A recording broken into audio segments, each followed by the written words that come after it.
రాముడి సొమ్ముతో విల్లాలు విలాసాలట. అయోధ్య రామాలయం విరాళాలని గోల్మాల్ చేసిరు కదా దొంగలు, పంచక తిన్నారట. నిత్యం 6 నుంచి 8 లక్షలు నొక్కేసిరట. ఈ విరాళాలు వచ్చినాయి లెక్క పెట్టాలి కదా, లెక్క పెట్టేటప్పుడు సాక్సులల్లా బనీన్లల్లా డ్రాయర్లలో పెట్టుకొని పోయారట బయటికి. ఆ పెట్టేటప్పుడు కొంత 45 నిమిషాల ఫుటేజ్ ఏదో దొరికినట్టుంది అది దాని ద్వారా ఎంక్వైరీ చేస్తున్నారు. ఇక మిగతా ఫుటేజ్ అంతా మాయమైంది. అంటే సీసీ కెమెరాలు కూడా బంద్ చేసిరు. అంటే ఇది టోటల్ కరప్షన్ అక్కడ, ఇక మామూలు అవినీతి కాదు ఇదిగా. ఎవ్రీ డే 6 నుంచి 8 లక్షలు నొక్కేసిరట. అయోధ్య విరాళాల పక్కదారిలో వెలుగులోకి సంచలన విషయాలు. 5 కోట్ల రామచరిత్ మానస్ పుస్తకం కూడా మాయమైందట. ఆ పుస్తకం యొక్క ఖరీదు 5 కోట్లట. ఆ పుస్తకాన్ని కూడా మాయం చేసిరట. రామచరిత్ మానస్. అయోధ్య రామాలయ విరాళాల అక్రమాలపైన దర్యాప్తులో సంచలన విషయాలు వెలుగులోకి వస్తున్నాయి. రోజుకు ఏకంగా 6 నుంచి 8 లక్షల మధ్య రాముడి సొమ్ము అక్రమార్కుల జేబుల్లోకి పోయిందట.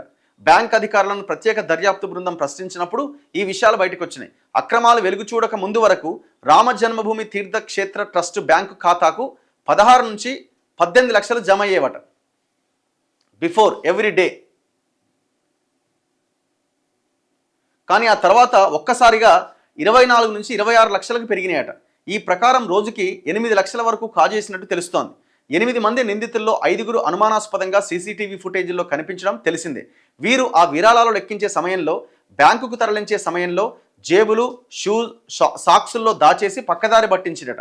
అవుట్సోర్సింగ్ ఉద్యోగులుగా సెక్యూరిటీ ఏజెన్సీ ద్వారా నియమితులైన వీరు భక్తుల కానుకలను బాగానే బుక్కేసి ఉంటారు.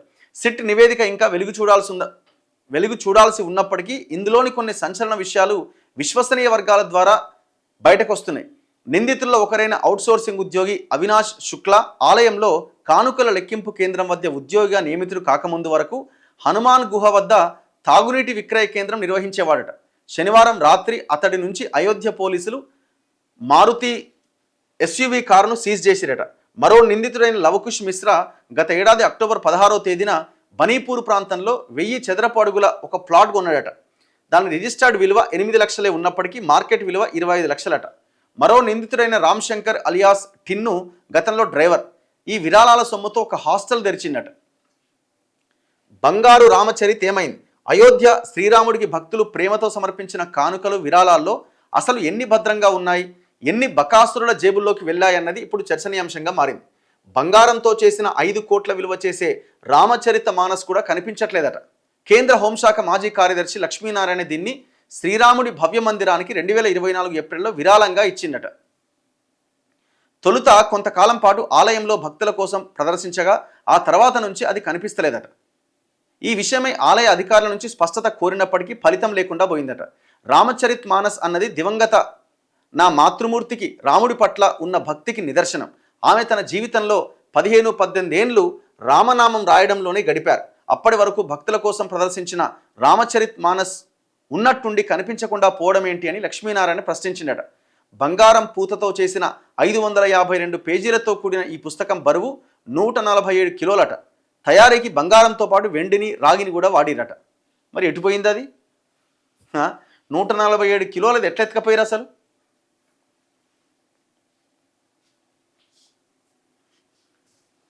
రాజకీయ నేతల ఆరోపణల నిగ్గు తేల్చండి అని విశ్వ హిందూ పరిషత్ డిమాండ్ చేస్తున్నది. వాళ్ళు కూడా ఒక లేఖ రాశారు. మొన్న ఆర్ఎస్ఎస్ ఒక లేఖ రాసింది. ఇంతవరకు ప్రధానమంత్రి దీని మీద మాట్లాడిన పాపాన పోలే. ఇంతవరకు ఒక స్టేట్మెంట్ లేదు.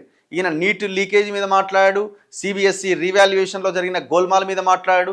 చివరికి పొద్దున లేస్తే ధర్మం గురించి మాట్లాడే, ఓట్ పోలరైజ్ చేయడానికి రకరకాలుగా మాట్లాడే ప్రధానమంత్రి మరి దీని మీద ఎందుకు మాట్లాడాడు?